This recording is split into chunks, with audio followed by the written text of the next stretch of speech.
Hello guys, आप सभी साथियों का स्वागत है आपके अपने ऐप परीक्षा भी पर। तो सुबह के 8 बज चुके हैं और जैसा कि पता है कि हम लोग डेली सुबह 8 बजे डीएलएड फोर्थ सेमेस्टर की क्लासेस करते हैं। हम लोगों ने मैथ की क्लास को पूरे तरीके से कंप्लीट कर रखा है। तो जिन भी छात्रों ने अभी तक मैथ की क्लास नहीं देखी, जैसे बहुत सारे बच्चे ऐसे हैं जिन्होंने आज भी सुबह सुबह एडमिशन लिया है या कल एडमिशन लिया है, तो आप सभी लोग जो है मैथ वाले फोल्डर पे जा करके आप मैथ की जितनी भी क्लासेस हैं उनको आप देख सकते हैं। साथ ही साथ जो उनके प्रीवियस ईयर हैं, जो उनके प्रैक्टिस सेट हैं, वो तो हम लोग टाइम टू टाइम हम लोग करते रहेंगे। कोई एक हफ्ते में एक दिन हम लोग कोई ऐसा डिसाइड कर लेंगे जिसमें हम लोग मैथ की प्रैक्टिस किया करेंगे, जिससे आप लोग मैथ के कंसेप्ट वगैरह को आप भूले ना। ठीक है, कोई हफ्ते का एक दिन हम लोग जो है फिक्स कर लेंगे कि हाँ, हफ्ते में इस दिन हम लोग डेली जो है या तो प्रीवियस ईयर पेपर या तो प्रैक्टिस सेट के हिसाब से हम लोग उसको जो है पढ़ते रहेंगे। ठीक है, फिलहाल आज हम लोग नया अपना जो सब्जेक्ट वो स्टार्ट कर रहे हैं, जो मैथ जितना ही इंपॉर्टेंट है। ठीक है, क्योंकि ये जिसको समझ में आता है उसको समझ में आता है, जिसको नहीं समझ में आता है उसको नहीं समझ में आता है। ठीक है, क्योंकि देखो इसमें कोई कंसेप्ट नहीं होता है, कोई फार्मूला नहीं होता है, कोई मेथड नहीं होता, लेकिन अगर आप गलत तरीके से इसको आप पढ़ोगे तो आप इसको समझ नहीं पाओगे। ठीक है, क्योंकि साइंस एक बहुत ही बेहतरीन सब्जेक्ट होता है। और साइंस की एक सबसे बढ़िया बात बताएं आपको, जैसे कि आपके जैसे बहुत सारे सब्जेक्ट ऐसे होते हैं जिनको तुम एग्जाम में बना कर भी लिख सकते हो, लेकिन साइंस हो गया, मैथ हो गया, इंग्लिश हो गया, ये ऐसे सब्जेक्ट्स होते हैं जिनको तुम बना के नहीं लिख पाओगे। आपको जो चीजें हैं वो आपको लिखना होगा एज इट इज, अगर आपको पता है तो। जैसे मान लीजिए आपके एग्जाम में आ गया जैव विकास किसे कहते हैं, आपके एग्जाम में आ गया लैमार्कवाद किसे कहते हैं, डार्विनवाद किसे कहते हैं, उत्परिवर्तनवाद किसे कहते हैं, ठीक है, रुधिर परिसंचरण किसको कहते हैं। तो ये सब जो चीजें होती हैं ना, इनके बारे में आपको पता होना बहुत ज्यादा जरूरी है। देखो साइंस के सिलेबस की अगर हम बात करें तो सिलेबस आपके फोर्थ सेमेस्टर में काफी बड़ा है, लंबा चौड़ा आपका सिलेबस है, लेकिन हमको उतना नहीं पढ़ना है। ठीक है, हमको बस उतना पढ़ना है जो आपके एग्जाम के लिए इंपॉर्टेंट है, और उतना पढ़ लिया जाए कि उससे बाहर आपके एग्जाम में एक भी प्रश्न ना पूछा जाए। तो ये मान के चलिए कि आपकी जो साइंस की क्लास है वो लगभग 1 से 1.5 महीना चलने वाली है। ठीक है, और 1 से 1.5 महीने में आपकी साइंस कंप्लीट होगी। हर एक चीज को, हर एक टॉपिक को बेहतरीन तरीके से हम लोग पढ़ेंगे, क्योंकि उसका रीजन भी है। साइंस को हमको थोड़ा सा डिटेल में पढ़ने का सबसे बड़ा रीजन ये है कि फोर्थ सेमेस्टर में तो ये हेल्प करेगा ही करेगा, लेकिन आगे चल के जब आप सीटेट में आप ईवीएस देने जाते हो, जब आप यूपी टेट में ईवीएस देते हो, या जब आप सुपर टेट में जहां पर आप जाओगे, तो साइंस के बहुत सारे क्वेश्चंस वहां पे पूछे जाते हैं। तो हमको इनको बहुत ही ढंग से पढ़ते हुए चलना है इन चीजों को। ठीक है, चलिए, गुड मॉर्निंग सभी लोगों को। गुड मॉर्निंग अर्जुन जी, मनीष जी, ठीक है, खुशी, रस्मा, पूजा, रूपाली, संध्या, योगेंद्री, प्रीति, सभी को गुड मॉर्निंग, जितने भी प्यारे साथी हैं। तो कहने का मतलब ये है कि इसको हमें बहुत ध्यानपूर्वक पढ़ना है, ज्यादा नहीं पढ़ना। ज्यादा का मतलब ये नहीं कह रहा हूं कि मतलब पढ़ना ही नहीं है। ज्यादा का मतलब होता है ना कि जैसे बहुत सारे लोग एकदम किताबी भाषा एकदम रटे पड़े हैं, उतना नहीं जाना डिटेल में, मतलब उतना नहीं घुसना हमको कि अगर मान लीजिए लैमार्कवाद के बारे में हम लोग पढ़ रहे हैं तो लैमार्कवाद अगर किताब में 4 पेज दिया तो हम चारों पेज पढ़ेंगे, नहीं भाई। हमको मेन चीज मतलब होता है ना कि उसका एकदम हार्ट को चुराना है हमको और हार्ट को हमको पढ़ना है लैमार्कवाद का, कि उतना लिखने के बाद एग्जामिनर फटाक से नंबर दे दे और आपकी कॉपी भी बहुत सुंदर तरीके से आपकी लिख जाए वहां पे। ठीक है, चलिए अब स्टार्ट करेंगे। रही बात इसके सिलेबस की, लोग कह रहे होंगे सर सिलेबस तो बताया नहीं, कहा है आप पढ़ा रहे हो। तो सिलेबस अभी शाम तक आप लोगों को परीक्षावीर ऐप पर ही मिल जाएगी। ठीक है, परीक्षावीर ऐप पर ही अभी आपको मिल जाएगी इसका सिलेबस पूरा कंप्लीट तरीके से। आप जाके साइंस की पूरी सिलेबस को आप देख लीजिएगा और आपको ये पता लग जाएगा कि हमको कितने चैप्टर और कौन कौन से टॉपिक हमको पढ़ने हैं। ठीक है, तो सभी लोग जितने भी लोग हो, सभी लोग जितने भी प्यारे साथी हो, आप सभी लोग जो है बेहतरीन तरीके से आप पढ़ाई करिए। और एक बात बता दें, अगर आपने परीक्षावीर ऐप पे बैच नहीं लिया, जितने भी प्यारे साथी होंगे, जैसे आपके दोस्त हैं, कोई भी है, अगर उन्होंने बैच नहीं लिया है तो वो सभी लोग इस नंबर पे कॉल करके परीक्षावीर का बैच ले सकते हैं। मात्र 299 रुपए का बैच होगा, बता दीजिएगा उन लोगों को। ठीक है, मात्र 299 रुपए का बैच होगा, जिसमें आपको 8 सब्जेक्ट मिलेंगे, जिनकी live classes, recorded classes, PDF, notes, ये सब कुछ उनको मिलेगा। ठीक है, ये मात्र कितने में मिलेगा? 299 रुपए मिलेगा। मतलब बहुत सस्ता बैच है, इससे सस्ता बैच कहीं नहीं मिलेगा आपको, और कंटेंट भी इतने जबरदस्त आपको कहीं नहीं मिलेंगे। तो इस वजह से अगर आपको पढ़ना है, फोर्थ सेमेस्टर है, फोर्थ सेमेस्टर में पढ़ना काफी ज्यादा अनिवार्य है, क्योंकि जल्दी से यार पास हो जाओ, निकल जाओ, टेंशन से मुक्ति मिले डीएलएड से आपको, फिर आप आगे की अपनी पढ़ाई करिए, चाहे UP TET, C TET, super TET, किसी भी स्टेट की कोई पढ़ाई आती है तो आप उसको कर सकते हैं। ठीक है, चलिए फिलहाल यहां पर अब हम इसको एक एक करके पढ़ेंगे, और इसको आप ले सकते हो बैच, काफी सिंपल सा बैच है लेने में। आप परीक्षावीर ऐप डाउनलोड कर लीजिए, डिस्क्रिप्शन बॉक्स में लिंक है, वहां से भी ले सकते हैं। तो अपने दोस्तों को भी आप लोग जरूर बताइए अगर आप लोग ले चुके हो। ठीक है, चलिए अब आते हैं इसको हम लोग एक एक करके हम इसको पढ़ते हैं कि भाई ये क्या होता है। तो जो पहला चैप्टर आपका है, काफी इंटरेस्टिंग चैप्टर, मजा आएगा इस चैप्टर को पढ़ने में। इसलिए मजा आएगा क्योंकि ये है बहुत इंपॉर्टेंट। जैव विकास एवं पारिस्थितिकीय तंत्र, यानी कि organic evolution and ecology system.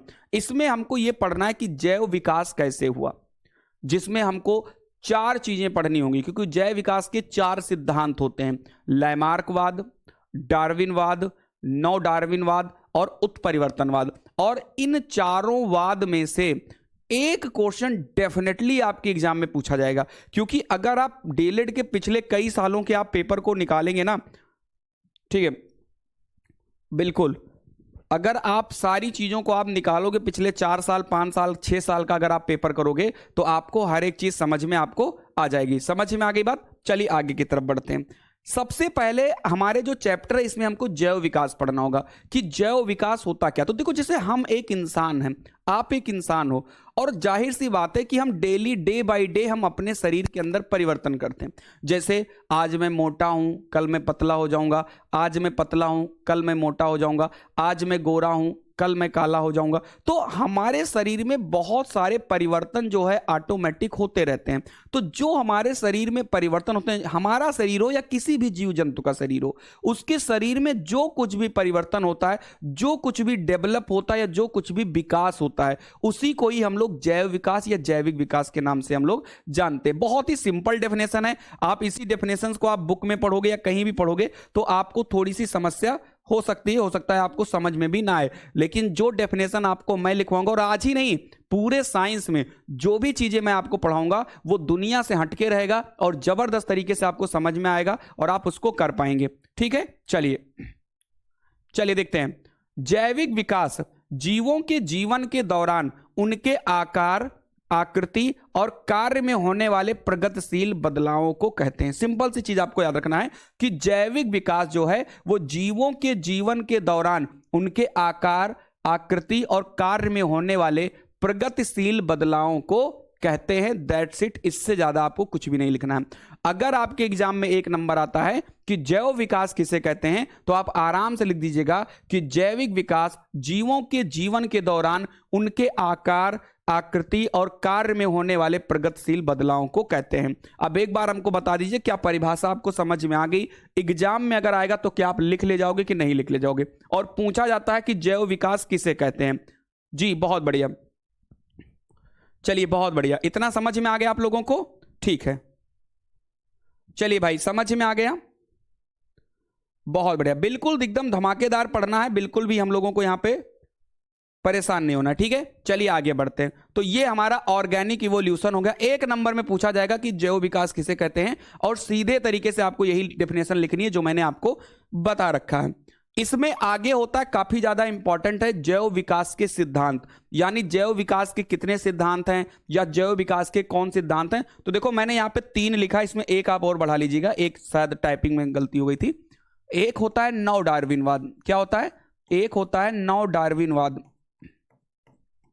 और मैं आपको बता दे रहा हूं, ये जो हमारे पास 4 लिखे हुए हैं ना, इन 4 में से एक आपके एग्जाम में डेफिनेटली आएगा, वो भी 2 नंबर में।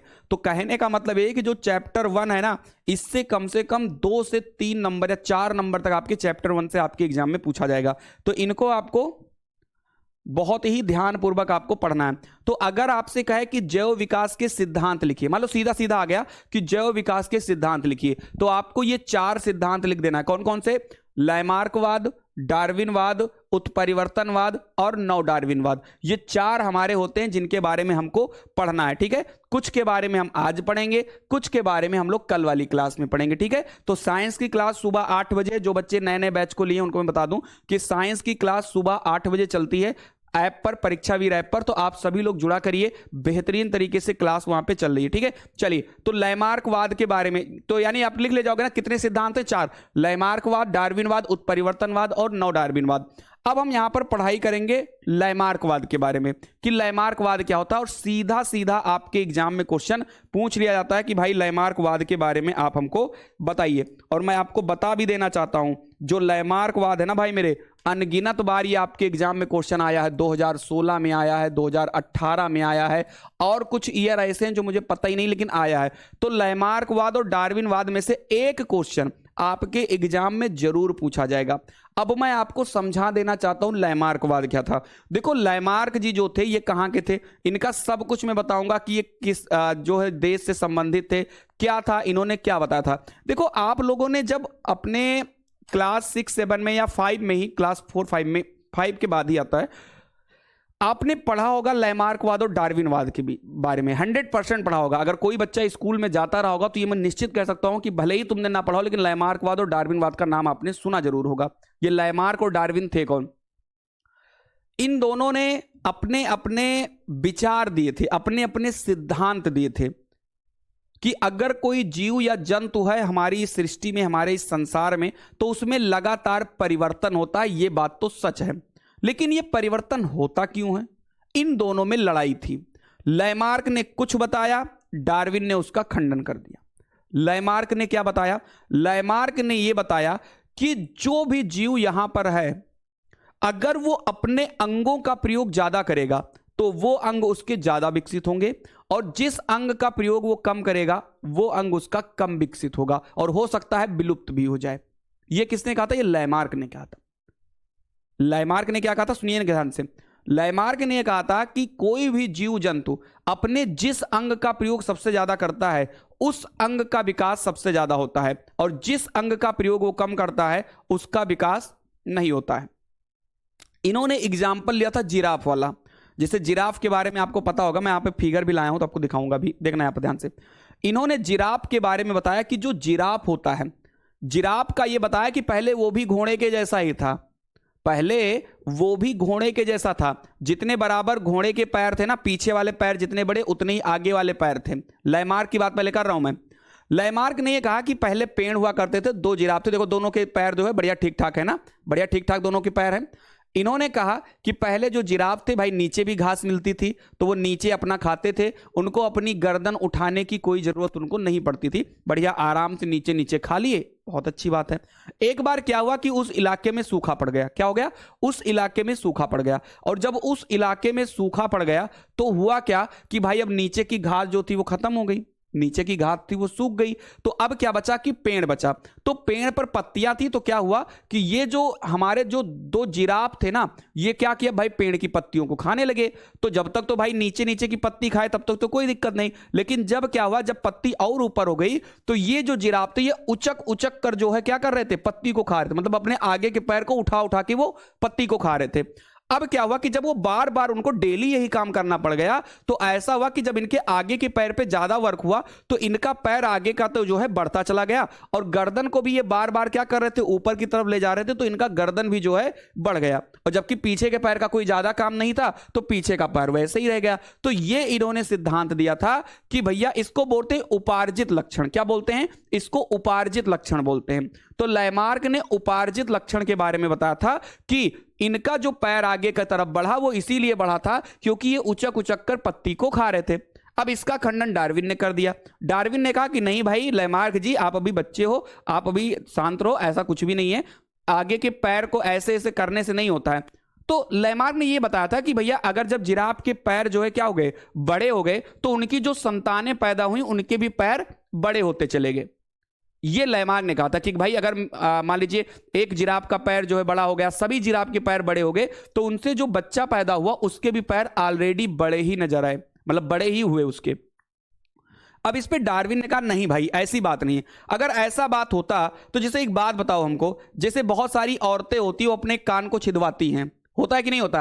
अपने कान हो गया, अपने नाक हो गया, इनको छिदवाती हैं। तो उस कंडीशन में क्या होता है, तो ऐसे में तो जो उनका लड़का लड़की पैदा होना चाहिए था उनके भी कान हमेशा से ऐसे ही रहने होते चाहिए थे।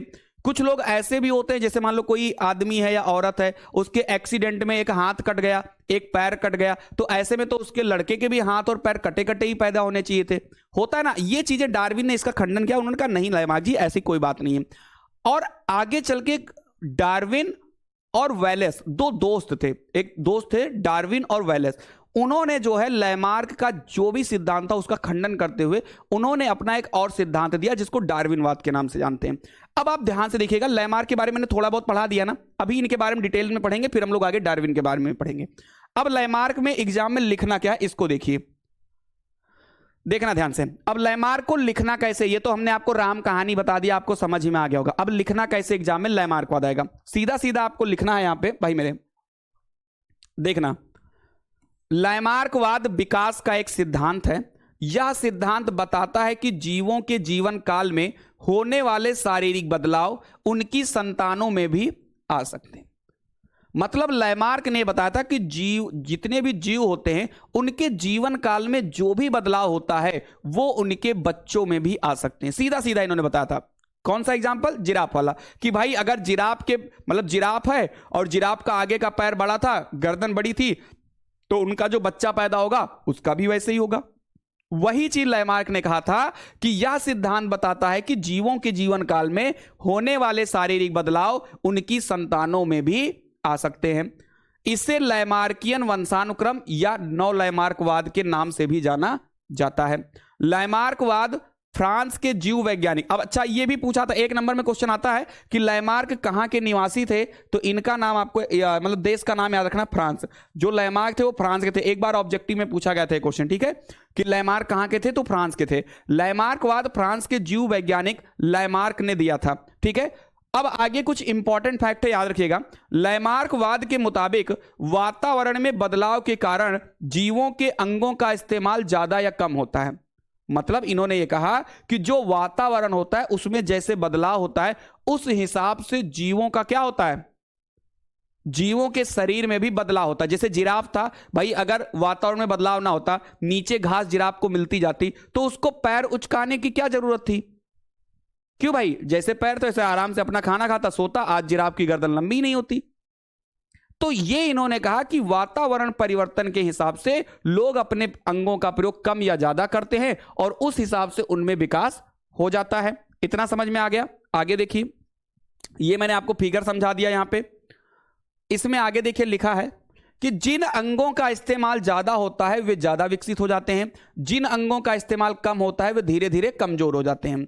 लैमार्कवाद की व्याख्या करने वाली लैमार्क की किताब का नाम है फिलोसॉफिक जूलॉजिक। तो ये आपको याद रखना इंपॉर्टेंट है। अगर आपसे कहा जाए कि लैमार्कवाद किस पुस्तक में दिया गया है, तो फिलोसॉफिक जूलॉजिक, इनको आपको बहुत ही बेहतरीन तरीके से आपको पढ़ना है। तो अब जल्दी से हमको यह बता दीजिए, क्या आपको लैमार्कवाद के बारे में समझ में आ गया कि नहीं आ गया? जल्दी से आप मुझे बता दीजिएगा, जल्दी से आप हमको बता दीजिए, क्या आप लोगों को समझ में आ गया कि नहीं आ गया?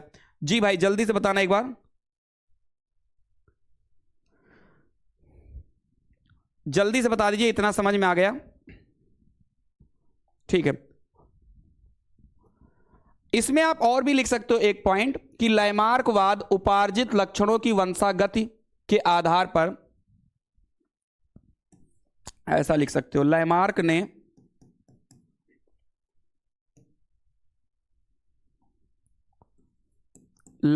ने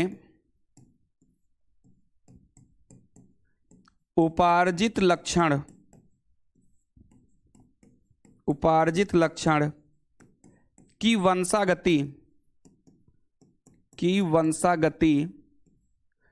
पर आधारित, की वंशागति के आधार पर अपना सिद्धांत दिया, ऐसा कह सकते हो, के आधार पर अपना सिद्धांत दिया, के आधार पर अपना सिद्धांत दिया। अब आप हमको सच सच बताना कि अगर लैमार्कवाद के बारे में आपके एग्जाम में पूछा जाएगा तो क्या आप उसको कर ले जाओगे कि नहीं कर पाओगे? सीधा सीधा आप हमको बताइएगा। अगर कभी भी आपके एग्जाम में आ जाए कि बताओ भाई लैमार्कवाद के बारे में, तो क्या आप सभी प्यारे साथी बता ले जाओगे कि नहीं?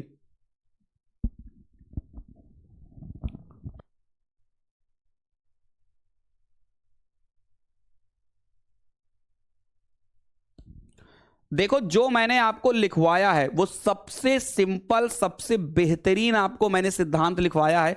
आप चाहो तो इसको चाहे गूगल कर लोगे, चाहे कहीं भी जाकर आप इसको पढ़ लो, आपको इससे बेहतर डेफिनेशन आपको कहीं नहीं मिलेगी। चाहो तो आप बुक को भी खोलकर पढ़ सकते हो, सीरीज आपने खरीदा होगा उसको भी आप खोलकर देख सकते हो। आपको इससे बेहतरीन सिद्धांत, मतलब सिद्धांत ऐसा लिखो ना कि पढ़ने में भी समझ में आ जाए, और जब आप लिखो तो एग्जामिनर भी अगर आपका वो पढ़ रहा है सिद्धांत ना, तो वो भी मुस्कुराए और कहे कि हाँ यार बच्चे ने मेहनत किया था इस पर। ठीक है, उसको हर एक पॉइंट सबसे पहले आपको बेहतरीन तरीके से क्लियर है। तो इस तरीके से आपको पढ़ना है। समझ में आ गई बात? चलिए, बहुत बढ़िया, समझ में आ गया। और इनकी पुस्तक का नाम याद रखिएगा, और ये किस देश के निवासी थे ये भी आपको याद रखना है। तो ये समझ में आ गया लैमार्कवाद क्या होता है। तो लैमार्कवाद यही था कि इन्होंने सीधा सीधा यही बताया कि जीवों के जीवन काल में होने वाले शारीरिक बदलाव उनकी संतानों में भी आ सकते हैं। साथ ही साथ ये भी बताया कि लैमार्कवाद के मुताबिक वातावरण में बदलाव के कारण जीवों के अंगों का इस्तेमाल ज्यादा या कम होता है।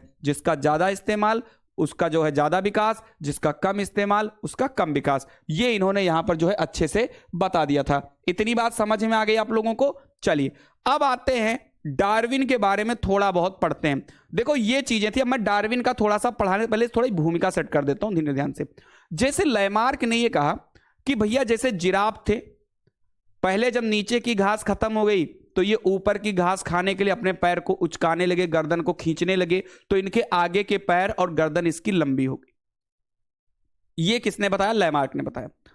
लेकिन डार्विन साहब ने कहा नहीं, गलत बात है, गलत बातें मुझे बर्दाश्त नहीं। सुनो भैया, लैमार्क जी आओ इधर, बताओ तुमको।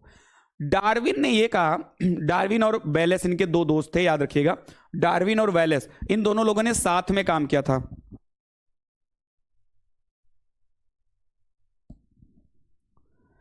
चलिए, अब डार्विन ने ये कहा था कि जैसे मान लो यहां पे 4 जिराफ हैं, ठीक है, ध्यान से देखा, 4 जिराफ हैं। इन्होंने कहा कि ठीक है लैमार्क जी, सूखा तो पड़ा था, इस बात की तो मैं बात गारंटी लेता हूं और आपकी बात भी मानता हूं, सूखा तो पड़ा था। लेकिन उन्होंने कहा कि जो आपने बताया है जिराफ का कि उन्होंने गर्दन को उचकाया और उनकी गर्दन लंबी हो गई, उनका जो है पैर उनका लंबा हो गया, ये नहीं है। इन्होंने कहा कि जैसे मान लीजिए मेरे पास, इन्होंने जीन्स को बताया था, याद रखिए, इन्होंने जीन्स को बताया था। इन्होंने ये कहा कि जीन्स जो है परिवर्तन, मतलब जीन्स जो है वो ट्रांसफर हो सकते हैं। मतलब कि अगर मैं थोड़ा, मेरे अंदर जो गुण है वो गुण थोड़े से जो है हमारे बच्चों के अंदर जा सकते हैं। लेकिन उसका मतलब ये नहीं है कि अगर मैं बिल्कुल बलशाली हूं तो मेरा बच्चा भी बलशाली पैदा होगा, नहीं, इसका ये बिल्कुल भी मतलब नहीं। हाँ, मेरे गुण जो है जीन्स जा सकते हैं उसके अंदर, ये इन्होंने बताया था डार्विन ने। जैसे इन्होंने कहा कि सूखा पड़ा, डार्विन ने कहा सूखा पड़ा, जैसे यहां पे 4 जिराफ है भाई, उसमें से क्या होता है, उसमें से जो बड़ा होगा, मतलब मान लीजिए कि जैसे सपोज करिए कि मैं यहां पे समझा दे रहा हूं थोड़ा ध्यान से। जैसे मान लीजिए कि यहां पे रखा हुआ है खाना, समझिए ध्यान से, यहां पे रखा हुआ है खाना, ठीक है। यहां पर एक लड़का है जिसका नाम है बबलू, ध्यान से सुनिएगा, जिसका नाम कोई भी है, बबलू है चाहे डबलू है, छोड़ो। और एक लड़का है जिसकी हाइट इतनी है, ये डार्विन ने कहा था। इन्होंने कहा कि एक लड़का ये और एक लड़का ये, खाना यहां पे रखा है, इसका हाथ यहीं तक पहुंच पाता है और ये अपना आराम से उठाता है, खाना खा लेता है। ध्यान से सुनिए, अब भाई भूख दोनों को बहुत तगड़ी लगी हुई है, बहुत तगड़ी, मतलब एक भूख होती है ना कि एकदम से जो एक बर्दाश्त हो जाती है, एक होती नहीं बर्दाश्त होती, मतलब मरने वाली स्थिति आ गई। ये क्या थे, इन्होंने फटाक से यहां पे गया, खाना खाया, आराम से खा लिया। ये वाला जो था, ये भाई इसका हाथ ही नहीं पहुंच रहा है, अब ये कैसे खाना खाएगा? तो ये क्या होगा, ये कुछ दिन बाद मर गया। क्या हुआ, ये कुछ दिन बाद मर गया। ये आपका अभी भी जिंदा है, ये आपका क्या है, ये अभी भी जिंदा है।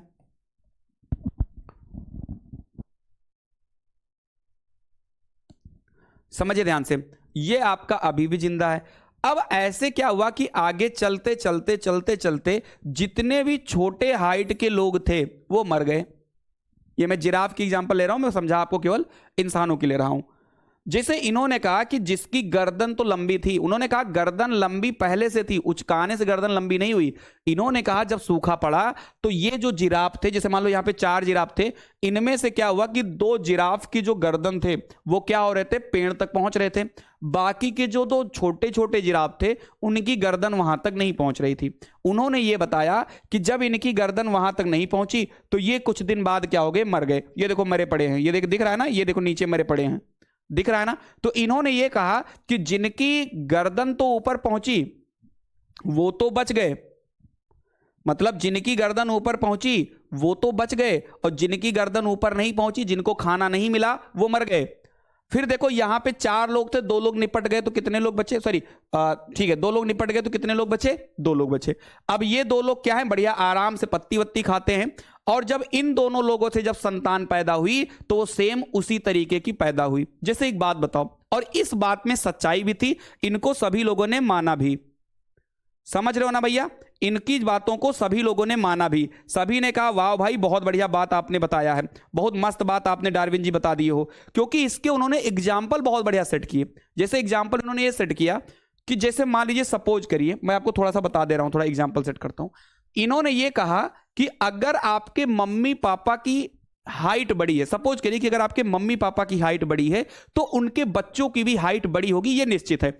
इन्होंने कहा कि अगर मान लीजिए ये हमारे पापा हैं, अगर पापा की हाइट है 6 फीट, क्या है, पापा की हाइट है इन्होंने 6 फीट, और अगर मम्मी की हाइट भी हमारी है 6 फीट, ध्यान से सुनिएगा, अगर मम्मी की भी हाइट हमारी 6 फीट है, तो जाहिर सी बात है जो बच्चा होगा हो सकता है कि वो 6 फीट का ना रहे, लेकिन उसका यह मतलब नहीं कि वो 2 फीट का रहेगा।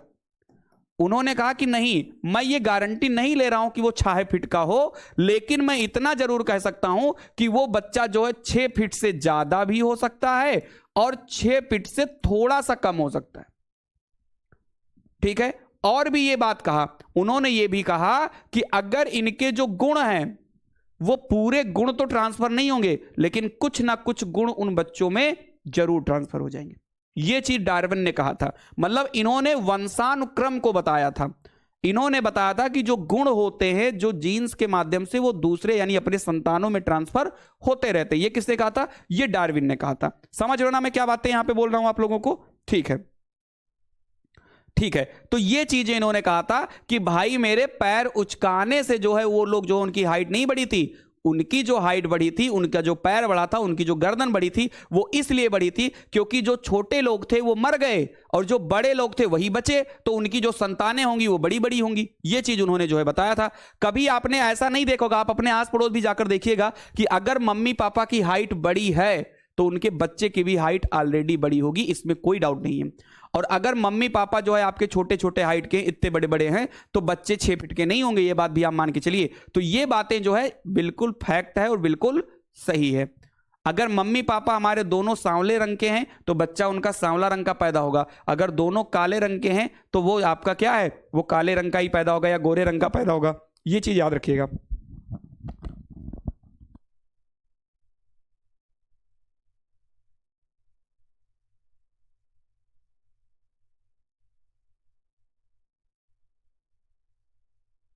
चलिए, इतना समझ में आ गया आप लोगों को? तो कहने का मतलब ये होता है ना कि कोई भी चीज हो, मतलब इन्होंने सीधा सीधा यही कहा कि अगर मम्मी पापा के अंदर जो गुण है वो बच्चों में ट्रांसफर हो सकता है, जो उनकी हाइट है, जो उनकी कद काठी है, वो भी उसी तरीके से हो सकता है। आप लोग अपने आसपास भी देख सकते हो। अगर आपके पापा, जैसे मान लो तुम्हारे पापा की, अगर मैं बताऊं पापा और मम्मी अगर दोनों एकदम हेल्दी हैं, मोटे मोटे मोटे तगड़े हैं, तो तुम कितना भी नींबू पानी पी लो यार, वो तुम्हारे जीन्स में है। हाँ, कुछ समय के लिए तुम घटा सकते हो, लेकिन जैसे ही तुम उसमें जो है लापरवाही करोगे, वो फिर वैसे ही हो जाएगा। ठीक है। अगर मान लो तुम्हारे मम्मी पापा जो हैं और बहुत एकदम हेल्दी है, बिल्कुल सिक्स पैक बना हुआ है सभी के, एकदम मतलब समझ लो अभिनेता अभिनेत्री हैं, तो आपके बच्चों में भी वही गुण रहेगा। तुम चाहे जितना खा लो, तुम थोड़ा सा मेहनत करोगे फिर आप फिट हो जाओगे। तो ये चीजें देखने को जो है मिलती हैं, ये सब जीन्स की वजह से हो जाता है। ठीक है, चलिए अब आइए इनको पढ़ते हैं। ठीक है, समझा तो मैंने आपको दिया ही दिया है। अब आइए डार्विनवाद के बारे में अब हम अच्छे से पढ़ते हैं। देखना ध्यान से, डार्विनवाद क्या कहता है, सुनिएगा ध्यान से। डार्विन ने सिद्धांत को प्राकृतिक वर्णवाद के नाम से भी जाना जाता है। इसका दूसरा नाम है प्राकृतिक वर्णवाद, काफी ज्यादा इंपॉर्टेंट है, इसको आप याद रखिएगा। और ये आपके डीएलएड के एग्जाम में पूछा भी गया है कि डार्विन के सिद्धांत को हम किस नाम से जानते हैं, किस नाम से जानते हैं, तो आपका आंसर हो जाएगा प्राकृतिक वर्णवाद। प्राकृतिक वर्णवाद के नाम से हो जाएगा। ठीक है, जिन भी साथियों ने आपके बैच नहीं लिया परीक्षा वीर पर, समझ लीजिए बहुत बड़ी गलती कर रहे हैं। उन लोगों को तुरंत आप लेकर के आएंगे कहां पे, परीक्षा वीर ऐप पे। सभी लोग अपने दोस्तों को बता दीजिएगा, और जिनको भी बैच लेना होगा डिस्क्रिप्शन बॉक्स में लिंक है, कह दीजिएगा ऐप डाउनलोड कर लेंगे और वहां से वो बैच ले सकते हैं। अगर उनको बैच लेने में कोई प्रॉब्लम आ रही है या वो खुद पेमेंट नहीं कर सकते हैं, अपने भैया या किसी और से करवाना चाहते हैं, तो इस नंबर पे वो कॉल कर लेंगे, वहां पर टीम उनसे बात कर लेगी, एक क्यूआर कोड दे देगी, उस पर वो पेमेंट कर देंगे और पेमेंट का स्क्रीनशॉट व्हाट्सएप कर देंगे, तुरंत बैच मिल जाएगा। मतलब आप कॉल कर लीजिए, सारी इंफॉर्मेशन वहां से मिल जाएगी कैसे आपको बैच लेना। ठीक है, चलिए अब आइए पढ़ते हैं। डार्विन के सिद्धांत को प्राकृतिक वर्णवाद के नाम से जाना जाता है। यह क्वेश्चन आपके बीटीसी में पूछा भी गया है कि डार्विन के सिद्धांत को और किस नाम से जाना जाता है, तो डार्विन के सिद्धांत को हम लोग प्राकृतिक वर्णवाद के नाम से जानते हैं। दूसरी बात, इस सिद्धांत पर कार्य करने वाले दो अंग्रेज थे, वैलेस और डार्विन। मैंने बताया था दोनों दोस्त थे, जो स्वतंत्र रूप से इस पर अध्ययन करते हुए लगभग समान निष्कर्ष पर पहुंचे थे। मतलब दोनों लोग जो है काम कर रहे थे और दोनों लोगों ने जो कंक्लूजन दिया था, जो निष्कर्ष दिया था, वो दोनों क्या थे, समान थे। ठीक है, इतना समझ में आ गया आपको? ठीक है, इतना समझ में आ गया। तो डार्विन के सिद्धांत को हम और भी किस नाम से जानते हैं, प्राकृतिक वर्णवाद के नाम से जानते हैं। इस सिद्धांत पर कार्य करने वाले दो अंग्रेज थे, वैलेस और डार्विन, जो स्वतंत्र रूप पर इस पर अध्ययन करते हुए लगभग समान निष्कर्ष पर पहुंचे थे। आगे, यह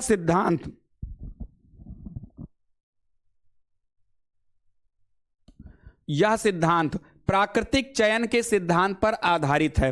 डार्विनवाद के मुताबिक सभी प्रजातियां वंशानुगत अंतरों के कारण प्राकृतिक चयन के जरिए विकसित होती है। मैंने आपको वंशानुगत अभी भी बताया था कि अगर पापा हेल्दी हैं तो बच्चा हेल्दी होगा, पापा की हाइट ज्यादा होगी तो बच्चे की भी हाइट ज्यादा होगी, मतलब पापा मम्मी की हाइट ज्यादा होगी तो बच्चे की हाइट ज्यादा होगी। इस प्रक्रिया में पर्यावरण के लिए ज्यादा उपयुक्त लक्षण वाले जीव ज्यादा जीवित रहते हैं। मतलब कि इस प्रक्रिया में बताया गया कि पर्यावरण के लिए जो ज्यादा उपयुक्त होगा वो जिंदा रहेगा, जो नहीं उपयुक्त होगा वो नहीं जिंदा रहेगा। समझ में आ गई बात? और प्रजनन करते हैं, समय के साथ इन लक्षणों का जमाव होता है और नई प्रजाति बन जाती है। मतलब डार्विन ने यह कहा था कि चाहे हम इंसान हैं, चाहे कुत्ता है, चाहे शेर है, चाहे चिड़िया है, मतलब इन्होंने ये कहा कि कोई भी जो जीव जंतु हमारी सृष्टि में मौजूद है, कहीं ना कहीं उनके पूर्वज कभी ना कभी एक ही थे। इन्होंने कहा था कि पूर्वज एक ही थे, वो तो धीरे धीरे समय के अनुसार लोग बदलते गए और नई नई प्रजातियां जो है बनती चली गई। इन्होंने ये कहा था कि हम लोग कहते हैं कि बंदरों के पूर्वज हैं, बिल्कुल भी नहीं। हम पता नहीं किसके पूर्वज, हमारे मेन पूर्वज कौन है किसी को कुछ नहीं पता है।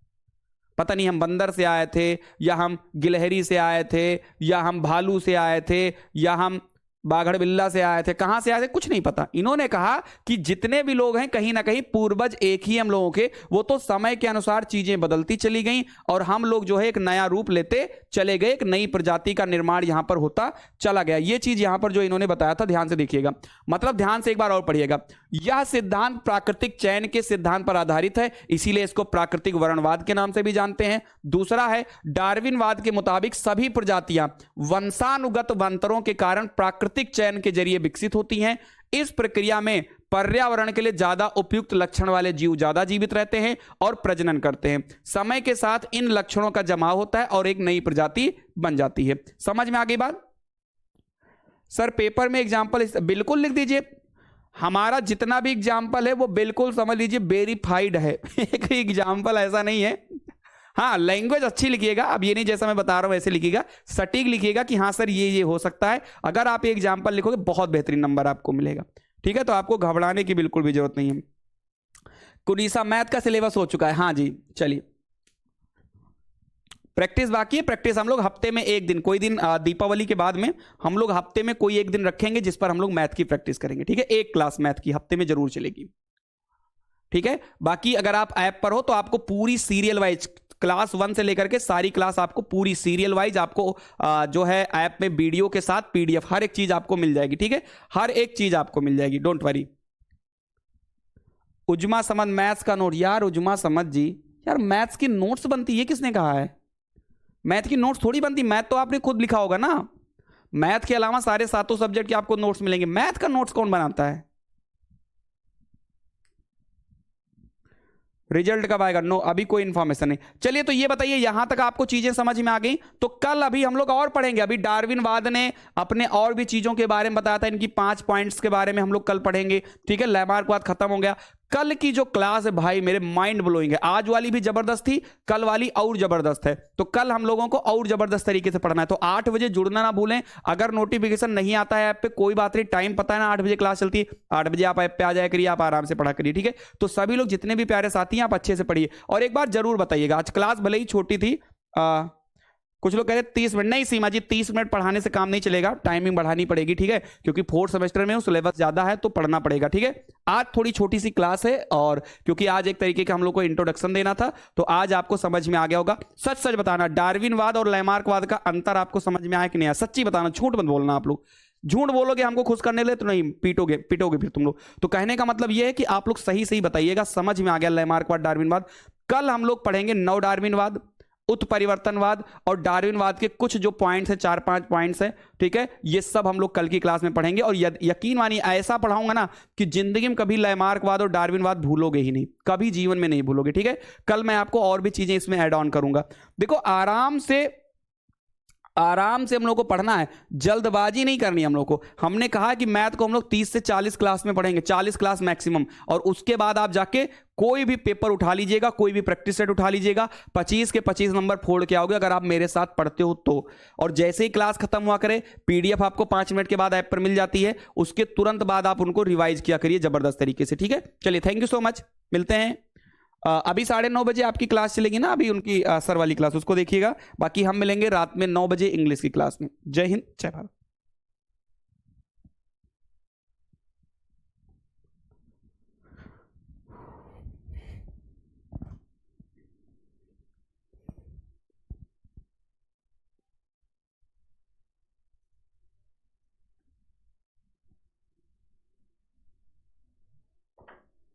फोन यार कोई का होता है, सुनो। जैसे मान लो कुछ जन के ऐप जैसे हुए, मान लो क्लास प्लस वाले कई दिन ना जैसे हुए बताई हैं कि सर आपका फ़ोन आया था, हमने अनइंस्टॉल कर लिया है, इंस्टॉल भी कर लिया है, अब बताइए क्या करें, बैच नहीं दिख रहा है, कोई भी दिक्कत है तो हुआ से जाए कि उनका जो सेमेस्टर हुई पूछ लियो और हुआ से जाए कि उनका बैच हो दे दियो। अगर हुआ नंबर दिखाई ना दिखाई तो कह दो कि आप वो नंबर डाल के पहले लॉगिन करो। ठीक है, कोनो भी दिक्कत है देख लो, फ़ोन फान आवा हुई कोई का, कोनो दिक्कत हुई तो पूछ लिया।